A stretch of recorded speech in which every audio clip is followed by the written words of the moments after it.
Fica aí à vontade, Eu tô com um pedido no WhatsApp para assim, pastor, termina na hora que hoje tem jogo da seleção, né?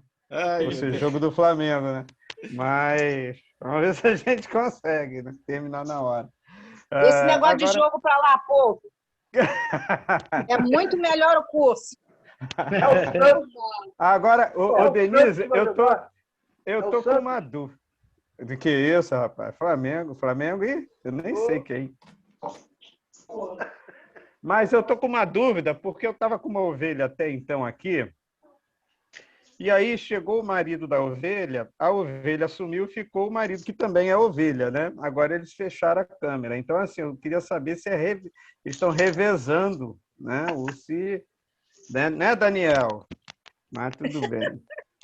Mas, gente, o Luiz, ele começou, ou melhor, terminou, né, a aula dele conversando sobre, trazendo para a gente um testemunho, né, muito bonito e que falou conosco, né? É meu computador. Ah, foi. Vocês estão vendo? Tá aparecendo para vocês? Sim. Beleza. Ok.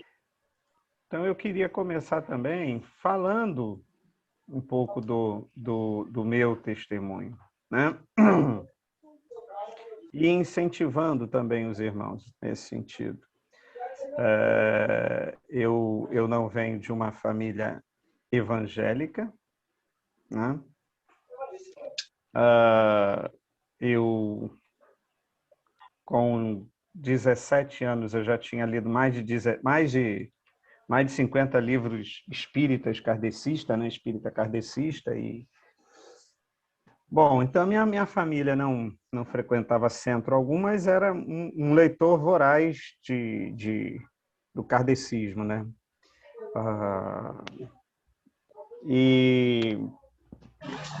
E aí eu me converti. Acabei me convertendo.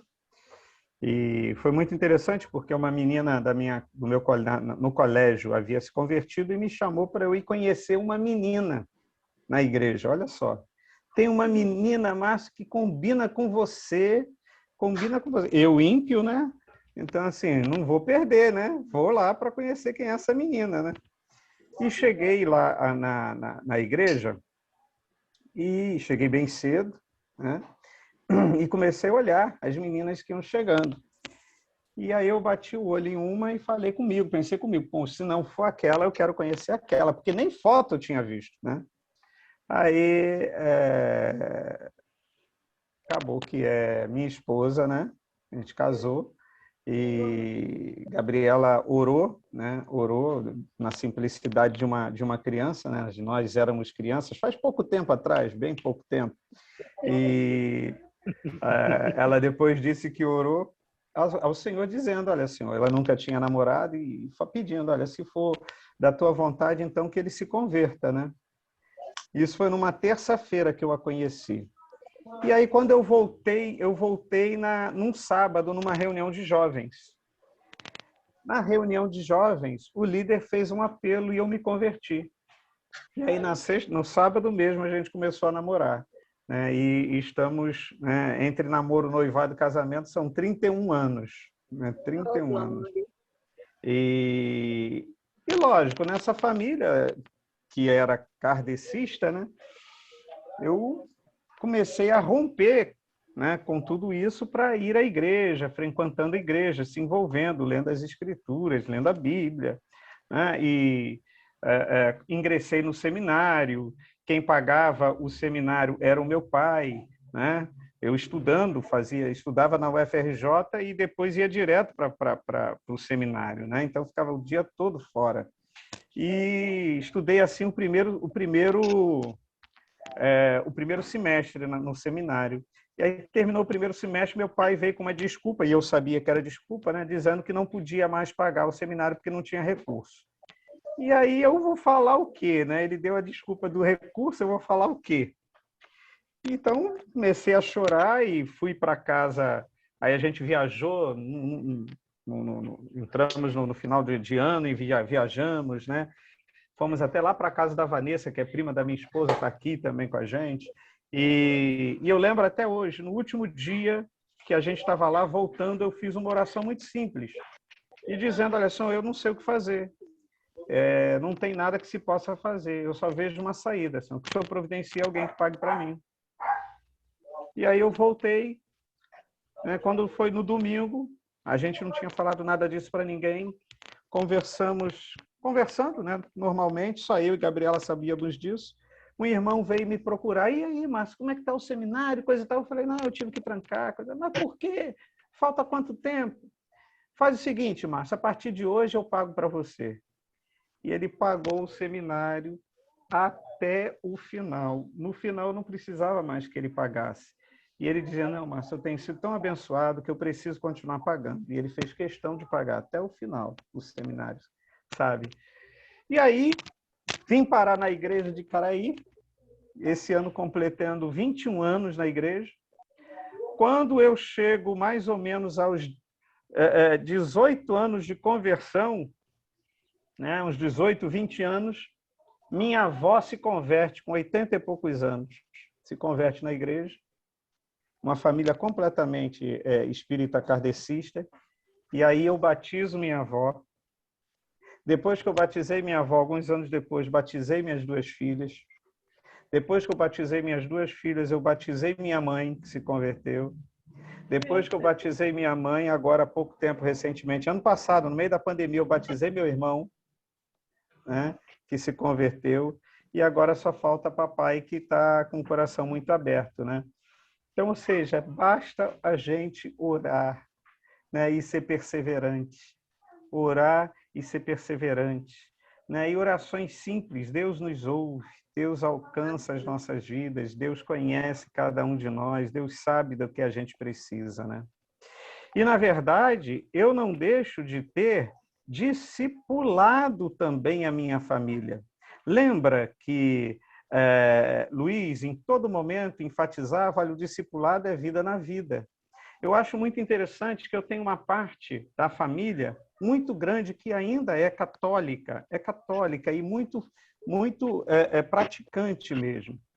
Mas, para tudo, sabe, eles me chamam para orar, para trazer uma palavra para a família, em qualquer evento eles me procuram, eles falam, né, comigo. Eu casei o meu primo, que é católico, então eu que fiz o casamento dele. Né? Hoje ele está na igreja também, a esposa dele é evangélica, e ele frequenta a igreja, a esposa é minha ovelha, e ele frequenta a igreja. Então, assim, Deus é muito bondoso e faz muito mais do que a gente possa pedir ou imaginar, né? Basta a gente continuar crendo, orando e vivendo conforme Paulo nos orienta, né? De modo digno do evangelho a qual fomos chamados, né? Bom, antes de começar mesmo aqui com alguns arrazoados que a gente apontou, eu quero estar parabenizando aí as esposas de pastores que estão aí com a gente, né? Eu vi só algumas, eu não sei, né? Não conheço todas, mas a Denise, a Neide, né? Eu vi a Solange também, a Grazi. Eu não sei se tem mais alguma aqui. Que Deus possa abençoar você. Dulce, Graciane. Dulce, Graciane. Cíntia. Cíntia, que Deus possa abençoar vocês. Tá? Então, vamos lá? Bom, eu não sei o que está acontecendo, que hoje meu computador falou em jogo do Flamengo, ele ficou doido para parar, hein? Não sei não. Bom, mas uma questão, gente, que o livro traz é exatamente essa. Para quem serve esse discipulado? A gente está falando muito de discipulado, vida na vida, mas o que é isso? Para que serve esse discipulado? E o livro, então, nos apresenta alguns tipos de pessoas que fazem parte do nosso convívio. Né? É provável que você conheça alguém, talvez um colega de trabalho, que não é realmente uma pessoa muito igrejeira. Aí o livro chama de André. Então, vamos supor, né, que a gente conheça aí o nosso André. que não é talvez um amigo do colégio, um amigo aí do trabalho, um vizinho, mas que não é alguém muito igrejeiro. Talvez você tenha discutido religião com ele, talvez não. Você tem bastante certeza de que André não é cristão, mas ele parece curioso sobre sua fé. Ele também parece ter algumas concepções equivocadas sobre a Bíblia. E, gente, todos nós temos um André nesse sentido, né? É um amigo, um colega, um parente, um vizinho que não gosta de igreja, que não vai à igreja, né? Mas que você até consegue discutir alguma coisa, né? Conversar alguma coisa a respeito de fé, só que ele tem algumas concepções equivocadas. Mas existe outro tipo também de gente que faz parte do nosso convívio. E aí o livro fala de uma jovem, a chama de Norma, e nós temos as nossas normas, né?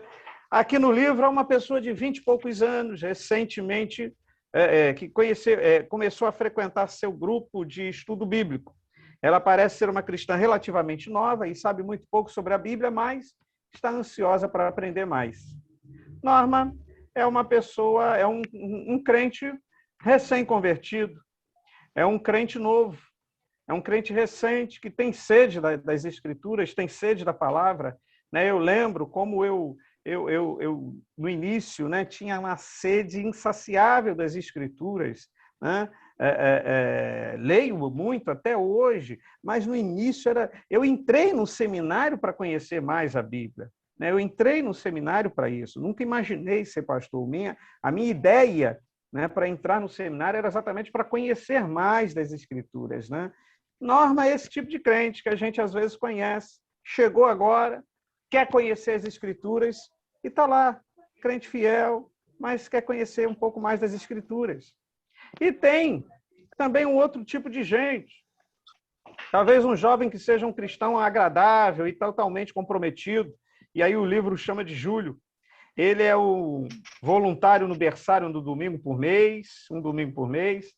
As pessoas o respeitam, valorizam sua opinião, mas ele, em geral, não é considerado para atuar na liderança.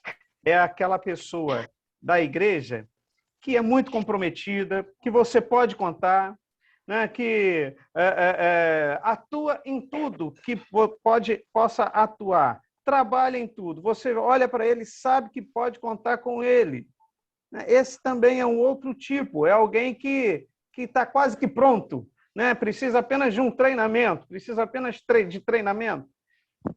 Basicamente, esses três tipos de pessoas fazem parte da nossa vida, né? Os não cristãos, uma pessoa que pode beneficiar-se da leitura da Bíblia em dupla é alguém como André, ou seja, alguém que não tem um relacionamento com Jesus.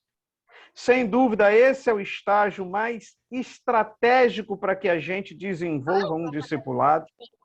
Ler a Bíblia em dupla com alguém nesse estágio da vida, né, o ajudará a ter uma compreensão genuína da mensagem do Evangelho e talvez até mesmo a assumir um compromisso pessoal com Jesus. Um segundo tipo de pessoa, né, ler em dupla, ou melhor ainda, no primeiro, ler em dupla é útil para os cristãos comprometidos para exercerem um ministério, a fazer mais do que apenas preencher lacunas quando solicitados nos programas de sua igreja. Se todo ministério na igreja deve basear-se na palavra, treinar alguém que possa assumir essa liderança não apenas representará um grande incentivo para a pessoa, como também será uma forma eficaz de multiplicar líderes capazes de contribuir para o Evangelho. Guarda isso. Há um segundo tipo de cristão, de gente para ler a Bíblia com a gente. São os novos cristãos, gente para ser discipulado, os novos cristãos. Novos cristãos precisam de acompanhamento pessoal para crescer na sua nova fé. Precisa de alguém que passe tempo com essa pessoa, né? Precisa de gente que possa explicar, auxiliar, né? Trazer, ensinar a ter uma nova responsabilidade, um novo sentido de vida. Né? Então, você tem Meu Deus, tá... Meu computador não está muito bom, não. Estou precisando de um computador novo, gente. Bom, os não cristãos, os cristãos prontos para o treinamento e os novos cristãos. Eu troquei a ordem aqui. Esses 3 tipos de pessoas fazem parte do nosso relacionamento. Todos nós conhecemos esses 3 tipos de pessoas. E a gente precisa identificar esses tipos de pessoas. Agora, imagine que você tenha recebido a missão de elaborar um plano para o crescimento espiritual e o discipulado dessas 3 pessoas.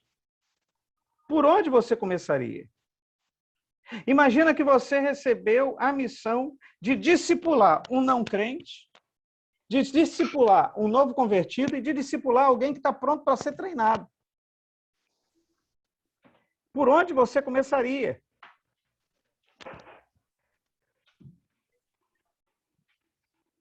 E aí o texto apresenta para a gente algo tão simples. Por onde começar? Talvez pensemos em levar o André para o próximo programa evangelístico da igreja, porque ele é um não convertido. E talvez não exista um programa de discipulado para Norma, uma nova convertida. E talvez aconselhemos o Júlio a frequentar uma classe de interesse essencial oferecida pela igreja. Não é exatamente isso que a gente faz. A gente acaba criando programas, né, criando cursos para encaminhar essas pessoas, o não crente, o novo convertido, né, e o pronto para o treinamento. Né, o pronto para o treinamento vai para algum curso avançado na igreja. O novo convertido vai para a classe de catecúmenos, né, vai para a classe de integração, para alguma coisa nesse sentido. E o não crente, a gente espera algum programa evangelístico da igreja. Né? Ou a gente pensa, né, em entregar um folheto, alguma coisa assim. E é interessante, gente, nesses nossos encontros e nessas nossas reflexões, porque a Bíblia é bem clara quando diz que a gente deve ir e fazer discípulos. Não ir e pregar somente, mas ir e fazer discípulos e ensinando-os a guardar todas as coisas que o Senhor Jesus nos ensinou. O discipulado faz parte da grande comissão. E o problema é como começar. Às vezes a gente não sabe como começar e a gente fica criando uma série de ideias mirabolantes, como na primeira fase do nosso curso, quando a gente falava, né, sobre igreja simples, e foram tantas reflexões e tantas coisas que a gente falou, que às vezes a gente ficava sem saber, meu Deus, mas como que eu começo isso? Qual vai ser a forma prática que eu vou começar a fazer isso e a transformar a igreja? Não é algo simples, não é algo fácil, melhor dizendo, mas a gente precisa, sabe, enfrentar esse desafio. O mesmo desafio é o desafio do discipulado. Eu todo dia, gente, eu vou à academia. Sabe, eu preciso ir à academia. A academia é uma higiene mental que eu faço, confesso a vocês. É tanta pressão e são tantas situações estressantes, sabe, que na academia eu consigo, pela misericórdia do Senhor, colocar para fora, sabe? Então, a academia tem sido um remédio que o Senhor tem me dado. Só que, ao mesmo tempo, eu sou muito tímido. Vocês podem não acreditar, mas eu sou muito tímido. Vocês me deem um microfone e me colocam para falar aí para muita gente que eu falo. Agora, para falar para uma pessoa, para conversar, no trato com uma pessoa, eu sou extremamente tímido. Só quando eu conheço mesmo que eu começo, então, a conversar, né? Bom, e na academia, por incrível que pareça, eu me aproximei de um rapaz, de um jovem, né? Tem uns 28 anos. E me aproximou, tudo bem, eu comecei, então, a alimentar, né, esse companheirismo, né? Então, tá lá, a gente geralmente malha junto, a gente conversa, coisa e tal, e isso já está, olha, Eu parei por conta da pandemia, voltei agora, mas já tem aí uns 5 meses, mais ou menos. E conversa vai, conversa vem, tudo bem. Na semana agora, na segunda-feira, que eu falei com ele, puxa, rapaz, eu estou para te falar um negócio e não tenho, nem sempre eu consigo, rapaz, mas eu queria ver com você um dia para você ir visitar minha igreja. Onde que fica? Eu falei com ele que não sei o que, porque eu sou pastor da igreja há 21 anos. Ele, caramba, é mesmo? Opa, já me revelei. Agora, já consegui, me aproximei, já me revelei. Agora eu vou começar a segunda fase, né? Que é exatamente o que a gente está falando aqui. E que é o nosso desafio, gente. Há um desafio para a gente. E, para isso, há 2 observações que eu queria fazer. Por muitas gerações, a gente foi condicionado a pensar no crescimento espiritual, principalmente em função de um evento para ir. É o culto evangelístico, né? Ou de um programa do qual participar, ou de cursos a frequentar na igreja. Em geral, a igreja investe sua energia criativa em produzir eventos, programas e cursos especialmente programados para levar pessoas a Cristo e ajudá-las a crescer na fé. E muitas pessoas foram alcançadas assim. Graças a Deus por isso. Graças a Deus por isso. Eu acho que todo mundo aqui tem alguma experiência nesse sentido, né? E graças a Deus, Deus foi bondoso e tem sido bondoso com a gente, né? Mas por mais bem-sucedidos que alguns desses programas possam ser, ainda podemos estar perdendo algo mais dinâmico. E aqui está a questão. Algo mais direto e adequado aos dias de hoje, que devolve o crescimento do evangelho à dinâmica cotidiana do relacionamento pessoal, em vez de confiar em programas administrados pela igreja. Vocês lembram que o Luiz Felipe apresentou para a gente, né, a forma como Jesus discipulava? E Jesus discipulava cada discípulo e os colocava nesse círculo de amizade. Não eram discípulos que não tinham contato, que não conheciam um ao outro, mas muito pelo contrário. No relacionamento coletivo, ele desenvolvia o relacionamento mais individual, discipulando cada um deles. E a ideia é exatamente essa. Por onde começar? Pela leitura em dupla da Bíblia, gente. Pela leitura em dupla da Bíblia. Está aí, sabe, uma direção tão simples, dinâmica e que promove relacionalidade para que a gente desenvolva o nosso discipulado. Gente, a gente falou tanto em relacionamento, os nossos relacionamentos, eles precisam ser ter uma direção. O nosso relacionamento tem que ter um motivo. Me faltou aqui a palavra. Gabriel. Relacionamento intencional. Quem falou intencional? Relacionamento. Isso aqui. Relacionamentos precisam ser intencionais.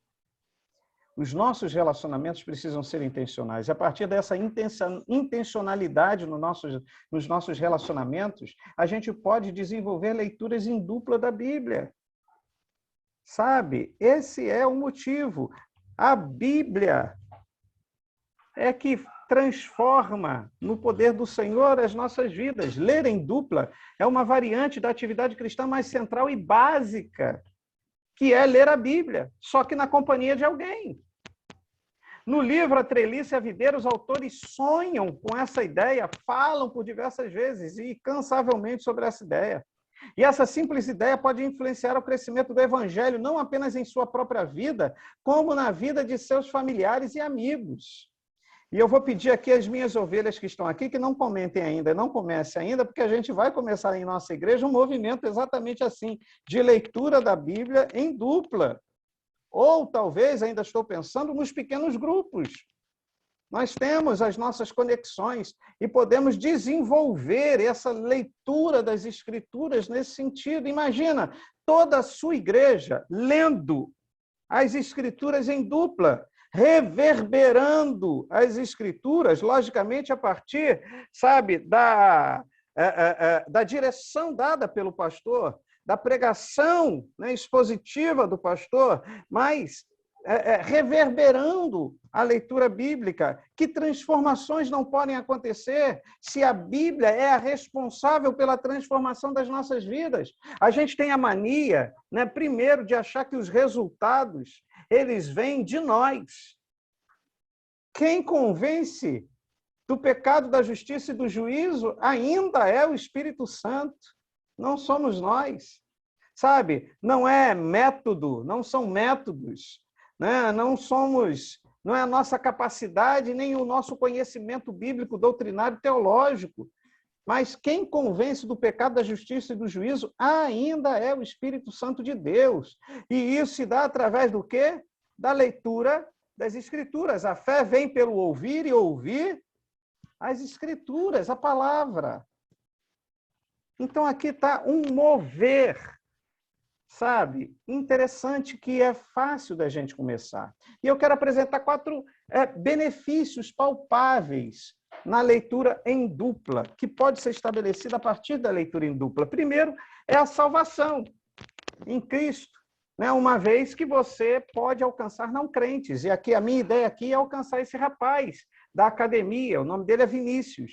E eu já tenho orado por ele, eu tenho colocado, né, ele diante do Senhor e estou tentando alcançar agora. Volto a dizer, a leitura bíblica em dupla se estabelece com relacionalidade. Não é apenas a leitura, mas é o discipulado que se desenvolve a partir da leitura bíblica, né? Mas isso envolve vida na vida. Por exemplo, esse Vinícius estava compartilhando comigo que ele ficou doente recentemente e ele mora sozinho. Eu falei, rapaz, você tem o meu telefone, por que você não me ligou? Né? Eu dava assistência, a gente, né? E aí, poxa, você passou aí aperto sozinho, né? E a gente tem que estar disposto a fazer isso mesmo, é relacionamento. Né? É trabalho, sim, mas é relacionamento intencional. Você se relaciona com a pessoa, desenvolve a amizade com a pessoa, mas você quer a pessoa para Cristo. Né? Você quer a pessoa, ganhar a pessoa para o Senhor. Então, o primeiro benefício da leitura em dupla é a salvação, que pode ser gerada pela graça do Senhor. O livro de Tiago nos diz que a palavra de Deus é poderosa para salvar a vossa alma. Pedro faz a mesma afirmação, pois fostes regenerados não de semente corruptível, mas de incorruptível, mediante a palavra de Deus, a qual vive e permanece. Ou seja, a leitura bíblica é importante, tanto para os crentes como para os não crentes. É a leitura bíblica, é a Bíblia que vai, sabe, trazer revelação da parte de Deus àqueles que ouvem. Ou nós não cremos mais no poder das Escrituras, gente.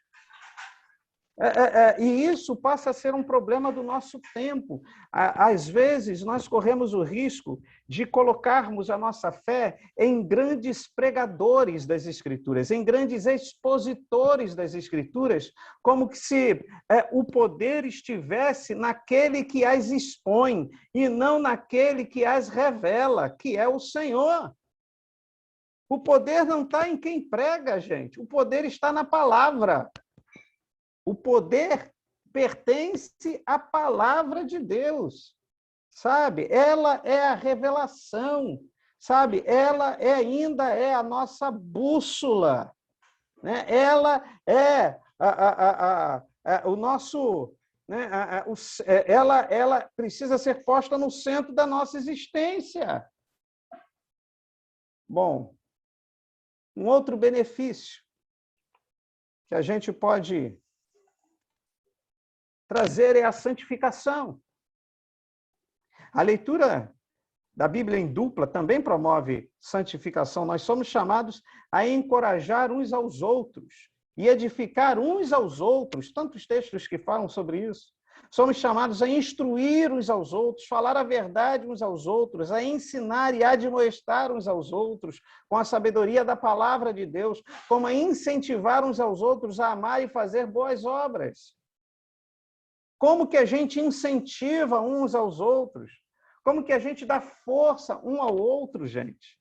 Senão através da relacionalidade, e se isso for potencializado a partir desse encontro tão simples de leitura das Escrituras, você imagina, sabe, o movimento de crescimento, de santificação, sabe, de conversão, que isso não pode gerar na nossa igreja. Você imagina um movimento, gente, você começando como pastor, e aí, se você não é pastor, você levar essa ideia para o seu pastor e você começar um movimento de leitura das Escrituras. Quem vai querer ficar de fora disso? Leitura em dupla ou leitura nos pequenos grupos. E aí você escolhe um livro, sabe, para que seja lido no mês. Sabe, as pregações no domingo darão norte. E a partir dali estabelece-se as leituras, sabe, ou em dupla, ou nos pequenos grupos, mas o mover, o movimento que pode ser estabelecido a partir daí, gente. Puxa, Deus pode fazer tanta coisa a partir disso. Né? Quem não é tocado a partir da leitura das Escrituras? Quantas pessoas se convertem? Quantos muçulmanos hoje se convertem, gente, de formas sobrenaturais? Lembrem-se de Caleb, que se converteu a partir do testemunho, né, de uma senhora, mas também porque ele busca estudar as profecias. E a partir dali, do encontro com as Escrituras, Caleb se converte e nós estamos aqui. Então, o céu é o limite, gente. Em sua primeira carta, Pedro diz que a palavra que nos salvou é a mesma palavra que nos fortalece em nossa fé. Ele escreve, desejai ardentemente, como crianças recém-nascidas, o genuíno leite espiritual, para que por ele vos seja dado crescimento para a salvação. Gente, nós não temos o nosso horário devocional? Nós temos o nosso horário devocional. Você já pensou em ler com mais alguém? Em ter esse horário devocional com mais alguém? Gente, o que não podia acontecer? E hoje está mais fácil, porque isso daí, o ideal é que fosse presencial, lógico, mas pode ser pelo WhatsApp. Imagina, sabe? Depois vocês orarem, tirarem dúvidas um do outro, né? Você tirar dúvida de um amigo não crente, você trazer uma direção para alguém não crente, para um vizinho, para um amigo, para um parente. Que coisa extraordinária que pode acontecer. Terceiro benefício é o treinamento. A leitura bíblica pode ser empregada para identificar pessoas no exercício de maiores responsabilidades no ministério. A maioria das igrejas está cheia de pessoas que amam Jesus e estão envolvidas esperando alguém investir nelas para a obra do Evangelho. Estão precisando ser treinadas. E o que melhor para treinar alguém do que a leitura das Escrituras? Logicamente, uma leitura dirigida, mas uma leitura das Escrituras. Você pega a história de Davi, que treinamento extraordinário a respeito de liderança que você tem na história de Davi. Sabe, você pega a carta de Paulo aos Efésios, e a carta de Paulo aos Efésios, para mim, é sensacional, porque Paulo ele divide a sua carta aos Efésios em dois momentos, um momento teórico e um momento prático. A partir do capítulo 4, Paulo ensina a aplicar todos os princípios, valores, né, ensinamentos, teologia, doutrina que ele ensina até o capítulo 3, agora no dia a dia. Ele está ensinando a discipular. A partir do capítulo 4, Paulo ensina o discipulado no dia a dia, no cotidiano. E ele abre essa porção mais prática dizendo que a gente deve andar de modo digno do evangelho ao qual fomos chamados. E aí, lá no capítulo 4 ainda, se não me falha a memória, no verso 30, ele chama a importância da pessoa do Espírito Santo de Deus sobre as nossas vidas. E a partir dali, no capítulo 5, no verso 18, ele diz que a gente deve ser cheio do Espírito. E quando ele chama isso, ele tá, na verdade, nos chamando à reflexão de quem é que tem controlado a nossa vida. Porque ele diz, olha, não vos embriagueis com vinho onde há dissolução, mas enchei-vos do Espírito. Na verdade, ele nos confronta, nos chamando à reflexão. Quem tem nos controlado? A questão dele não é contra o vinho, gente. Vamos ser sinceros, todos nós aqui somos adultos. A questão dele é o que tem controlado a nossa existência. E há pessoas que se deixam controlar pelo medo, pelo ódio, pela inveja, e por aí vai, pela raiva, pela ira, pela antipatia, e por aí vai.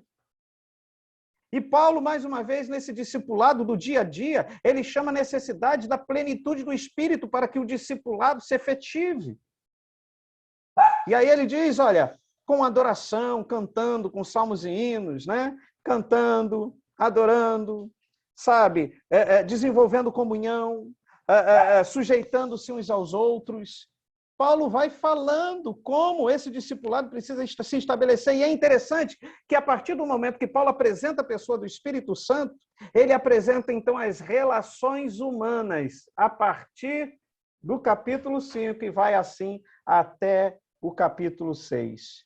Prefiguradas na relação do marido com a sua esposa, do pai com o filho, do patrão com o empregado, e por aí vai. Ele está falando de discipulado, vida na vida. Sabe? E o que melhor, então, para treinar as nossas vidas do que a leitura das Sagradas Escrituras? E mais um benefício, que é o relacionamento. A natureza pessoal da leitura bíblica em dupla é outra razão para que todo cristão considere essa ideia.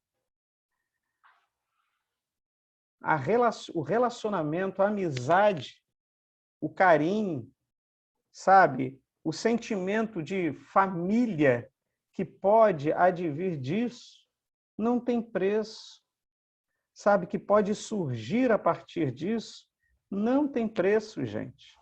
Sabe? O relacionamento, sabe? Carinhoso e importante que pode ser formado a partir disso. E, gente, as pessoas hoje estão carentes de relacionamentos saudáveis. Sabe? Há pessoas tóxicas e pessoas estão carentes de relacionamentos saudáveis. Pessoas estão carentes de gente que possa trazer orientações saudáveis. Gente que seja capaz de ouvi-las. Gente que seja capaz de amá-las. E, meu Deus, o Senhor não disse que nós seríamos seus discípulos à medida que nos amássemos uns aos outros? Sabe? É através da vida na vida, como Luiz Felipe fala. Bom, é muito provável que discípulo se estabeleça com alguém que esteja em um desses três estágios, então. O não crente, o novo convertido e alguém pronto a ser treinado. E a gente precisa procurar alguém assim. Você conhece pessoas nesse estágio? E a questão é, o que te impede de iniciar algo dessa natureza? E aqui eu queria parar, dar uma paradinha nesse momento. Luiz Felipe, me ajuda aí, porque eu queria que a gente se dividisse em grupo e respondesse exatamente isso. Você consegue identificar no seu campo de relacionamento um não crente que você possa desenvolver um relacionamento intencional, um novo convertido e alguém que esteja pronto ao treinamento? Se você tem essas três pessoas, fazem parte do seu convívio, o que te impede de iniciar uma caminhada de leitura com essa pessoa, de leitura das escrituras com essa pessoa. E esse vai ser aí a nossa conversa. Mas eu queria que você colocasse aí, o Luiz, por favor, uns 6 minutos, por favor. Acho que é o suficiente, né?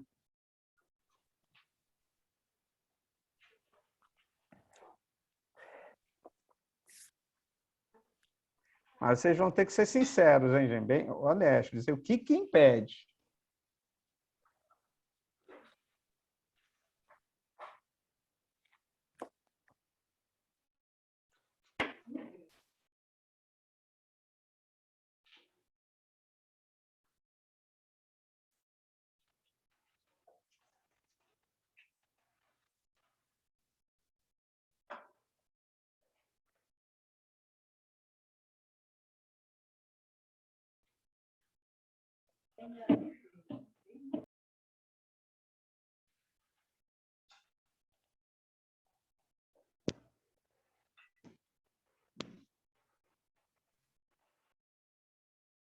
Boa noite. Esse é o grupo?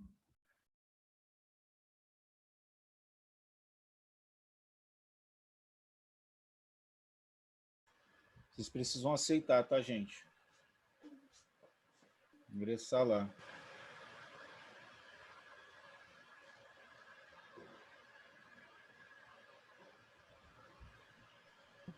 Aqui. É para passar o hidratante nele, depois daquela pomada que você comprou hoje, é só onde fica mais crítica, é só ela, não passar aquela outra e essa não. Pomada só aqui. Eu assisti esse final de aula aqui.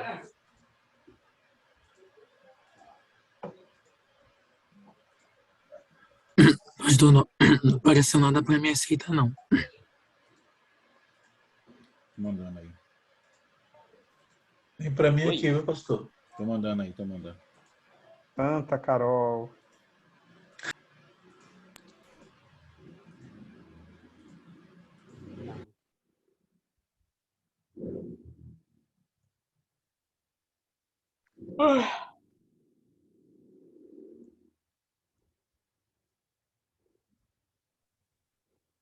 Já foi 3 minutos.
Luiz, está por aí?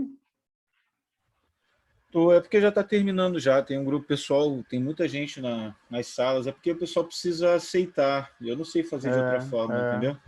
Eu nem sei fazer assim, meu filho. Da maneira que eu faço aqui, a pessoa recebe a mensagem, tem que aceitar, né? Aí alguns recebem a mensagem, mas não aceitam. Aí ficam por aqui. Entendeu? Quem é José Vitor, que está aqui com a camisa do Vasco? Olha só, rapaz. Olha só, Bruno. Pastor, eu aceitei, mas eu fui e voltei. Não sei o que aconteceu. Eu fui e voltei, não sei. Dessa vez foi mais rápido o tempo. É porque 6 minutos não é nada. 6 minutos e nada é a mesma coisa.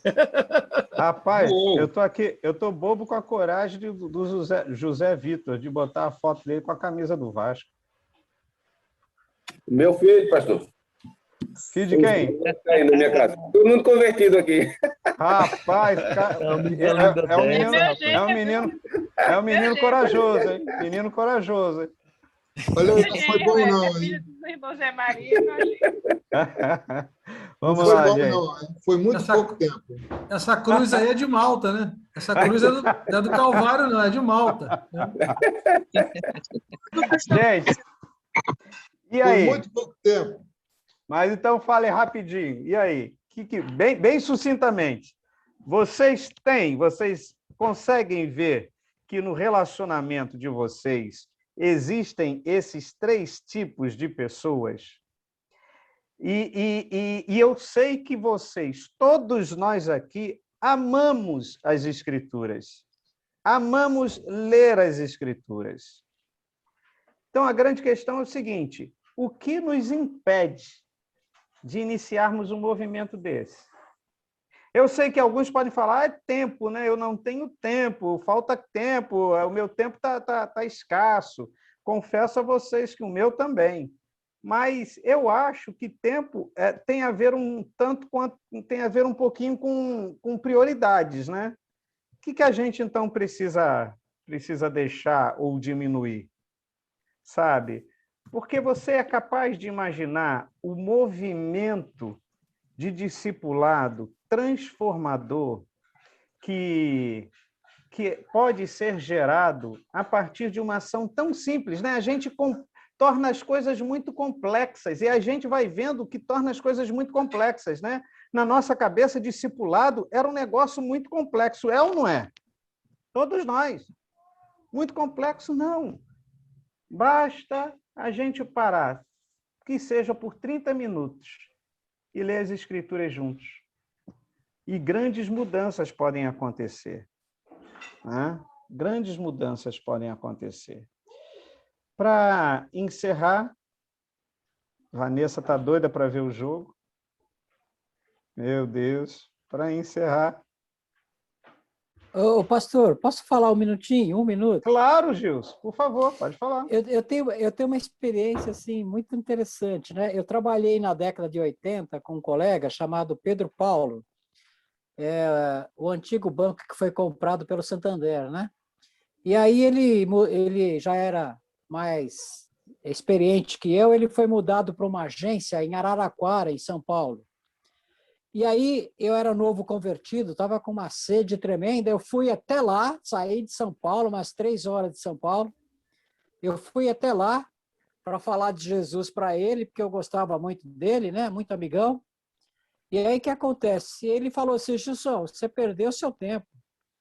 Você veio aqui só para isso? Eu falei, eu vim só para isso. Pensando que ele ia valorizar, né? Ele falou que eu perdi meu tempo, né?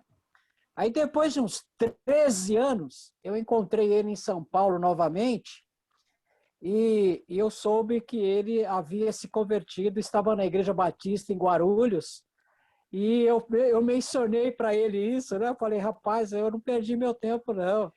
Deus tinha um plano dele, né? Mas foi muito interessante, né? Resumindo, é isso, né? A gente tem que estar sempre aproveitando e indo na inclinação do Espírito Santo, né? Perfeito, perfeito. Por exemplo,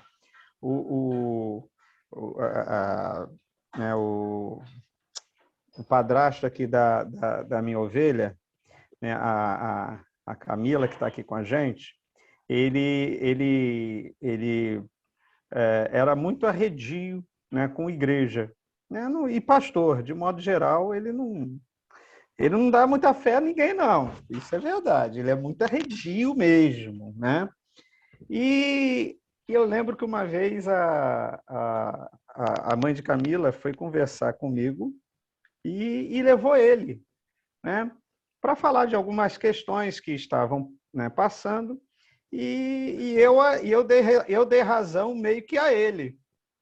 Aí eu falei, não, fulana, você tem que falar com ele sim, você tem que passar por ele sim, ora, é o seu esposo, né, precisa ver. E, gente, a partir dali, começou a se desenvolver uma amizade, e hoje eu posso dizer que a gente é amigo. Ele todo dia me manda WhatsApp, todo dia. E aí ele pediu que eu orientasse para que ele comprasse uma Bíblia. Só que eu já estou com a Bíblia aqui separada, e eu estou esperando aqui um café, porque eu não quero só dar a Bíblia, eu quero levar a Bíblia para ele, e eu quero propor exatamente isso, essa leitura com ele da Bíblia. Entendeu? Então, eu estou querendo, já falei com ele, poxa, eu quero te entregar, mas eu quero um café, porque eu quero ir aí e dar o presente para você. Eu vou te dar a Bíblia. E aí eu, né, tenho aqui a Bíblia, uma Bíblia até, vou dar uma Bíblia que ele gosta muito, vou dar uma Bíblia, aquela Bíblia de hebraico, né, que fala dos termos hebraicos e por aí vai, vou dar essa Bíblia de estudo para ele, mas eu quero ler com ele, e é isso que eu vou propor, entendeu? Então, assim, gente, muita coisa pode acontecer de uma questão tão simples. É a gente aproveitar os nossos relacionamentos, a gente está olhando tanto para as coisas, né? A gente precisa reaprender a olhar para as pessoas, sabe? E investir tempo nas pessoas. Investir tempo nas pessoas. Que bom que vocês conseguiram perceber que é possível, é um movimento possível. Isso é um movimento possível, que não depende nem de pastor, depende da gente. A gente querer e a gente se colocar. Ou seja, está aí, né, a tabelinha com os tipos de cristãos, de tipo de gente que a gente conhece, que faz parte da nossa vida, né, com as necessidades, no caso do Álvaro, né, desse rapaz que eu falei, né, seria a salvação em Cristo, e ele hoje já está com o coração bem quebrantado, coisas que alguns anos atrás. É interessante que a mãe dele se converteu na igreja, né, que também era uma pessoa muito difícil, já faleceu, né, e o cuidado que a igreja teve com a mãe, o cuidado que eu tive também com a mãe, isso falou muito no coração dele. Tudo tem a ver com relacionamento, gente. Com cuidado com gente, com cuidado com vida. Gente é mais importante do que coisas. Gente é mais importante do que calendários. Gente é mais importante do que programações. Gente é mais importante. Sabe? A gente precisa focar mais em gente. Sabe? E eu queria encorajar vocês a anotar esses 3 tipos, sabe? Fazer essa tabela para vocês e anotar esses 3 tipos de pessoas que você conhece e começar a se envolver. Iniciar, de fato, uma caminhada. Sabe? E aqui é um desafio mesmo. Faça isso, sabe? Nem que seja uma, você não precisa pegar os 3 tipos, mas pega uma pessoa e começa a ler as escrituras com ela. Sabe? Não precisa ser todo dia, uma vez por semana. Sabe? Marca uma vez por semana, vamos ler juntos. E vocês oram juntos. Isso vai trazer transformação, gente. Isso vai ser renovador da fé de vocês. Isso vai ser renovador da fé daqueles que estarão com vocês. Isso pode se tornar um movimento extraordinário. Agora, relacionamento intencional. Você faça isso com alguém, mas incentivando e preparando que essa pessoa faça também com outra pessoa. E assim a gente começa um movimento, sabe? Ok? Márcio, Diga, Felipe. eu sei que você está muito assim na correria aí para poder ver o jogo, Não, eu nem gosto de jogo, nem Tô vejo. brincando, Só tô brincadeira. Tô brincando. Mas eu percebi que você falou muito essa questão do tempo, né? Que às vezes talvez seja a maior de todas as desculpas que a gente, né, dá e justificativas que a gente dá, né? Você me permitiria colocar aqui um textozinho que eu compartilhei com um grupo de jovens que eu estava discipulando sobre a questão do tempo? Precisa pedir, Felipe? Pelo amor de Deus. É porque, por favor, na verdade, quando eu estava compartilhando com eles, discipulando eles nessa questão, eles falaram sobre isso. Ah, mas eu não tenho tempo, eu trabalho, eu estudo, não sei o quê. Grupo de jovens, né? Todos solteiros. Aí eu apresentei para eles esse texto aqui, ó. Presta atenção. Acho que vale muito a pena. Ó. Peraí, deixa eu compartilhar com vocês aqui. Quem está querendo ver o jogo é a Vanessa, o Luiz. Vanessa que está desesperada aqui. Né? Ó. Olha só que legal, gente. Até nós iremos. Tá vendo aí? Olha só que legal. Certa vez, numa aula para uma classe de novos convertidos, um pastor foi questionado com as seguintes indagações. Por que a igreja evangeliza tão pouco? Por que as pessoas leem tão pouco a Bíblia? Por que as pessoas oram tão pouco? Para perguntas importantes, o pastor pensou numa resposta surpreendente. Ele disse, vamos fazer uma pequena conta e mostrar em números a real situação dos cristãos, salvo uma exceção ou outra. Vejamos. Quantas horas tem o dia? 24 horas. Quantos dias tem uma semana? 7 dias. Multiplicando 24 horas por 7, temos 168 horas por semana. Excluindo o tempo em que estamos dormindo, que de acordo com a OMS, o ideal seriam 8 horas por dia de sono, teríamos 8 vezes 7, 56 horas de sono. Excluindo também o tempo médio de trabalho semanal, que é de 8 horas diárias, 6 dias na semana, temos a subtração de mais 48 horas semanais. Resumindo, são 188 horas menos 56 menos 48, que sobra um total de 64 horas livres semanais. O pastor continuou, levando-se em consideração que estamos reunidos juntos nas atividades das nossas igrejas normalmente realizadas às quintas e domingos, e que, em média, cada uma dessas atividades leva em torno de 2 horas, temos 6 horas de atividades semanais juntos na igreja, né, considerando que domingo é de manhã e noite. Subtraindo 6 horas, nos restaria ainda 56 horas totalmente livres. Aí você pode estar pensando assim, e a família? Temos que dar atenção à família. Então vamos tirar ainda 3 horas diárias para uma vivência familiar exclusiva, que seriam 3 vezes 7, 21 horas semanais. Ainda assim, sobrariam 35 horas livres por semana. A pergunta é, o que temos feito com todo esse tempo livre? Será que estamos usando esse tempo para a glória de Deus e para o nosso crescimento espiritual? Precisamos muito refletir sobre isso. Obrigado, Márcio. Muito legal, Felipe. Muito legal. Olha, gostei. Eu fiz uma adaptação desse texto. Coloca no grupo. Obviamente que eu fiz uma adaptação. Coloca no grupo. Mas aí, depois que eu coloquei isso, ninguém falou mais nada. A questão é, quanto tempo desse tempo que sobra a gente gasta no WhatsApp? Quanto tempo desse tempo que sobra a gente gasta nas redes sociais, no Facebook? Quanto tempo desse tempo que sobra a gente gasta no Netflix? Vendo futebol. Vendo isso, vendo aquilo. Essa é a questão. Será que a gente não tem tempo para dedicar semanalmente com alguém? Pelo menos 1 hora por semana? Será que a gente não tem tempo para ler a Bíblia? É para a gente pensar, né, irmãos? Muito bacana, Felipe. Muito bacana. Coloca no grupo, Felipe. Vou colocar.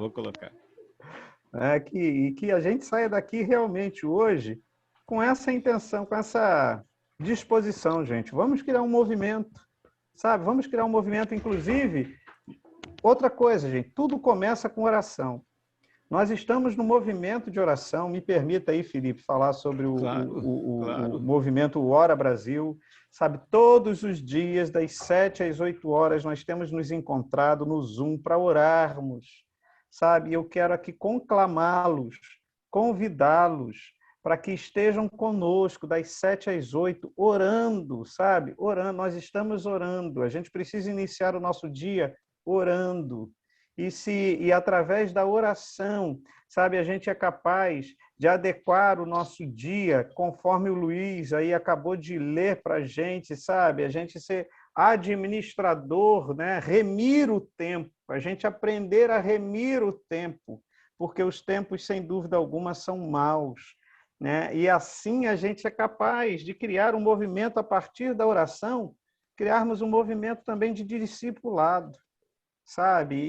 E mudarmos, quem sabe, a história na igreja que o irmão está pastoreando. Quem sabe, né? Mudarmos a história, a sua história como servo, como serva do Senhor.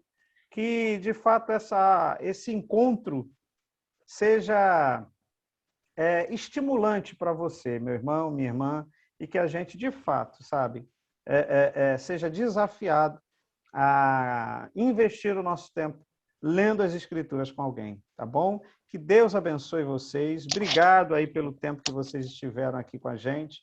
Que Deus abençoe. Felipe, por favor, está aí com você. Até a pé nós iremos. Amém. Até a pé nós iremos. Ei, Didi. Irmãos, vamos fazer o último sorteio, então. Eu vou desligar aqui.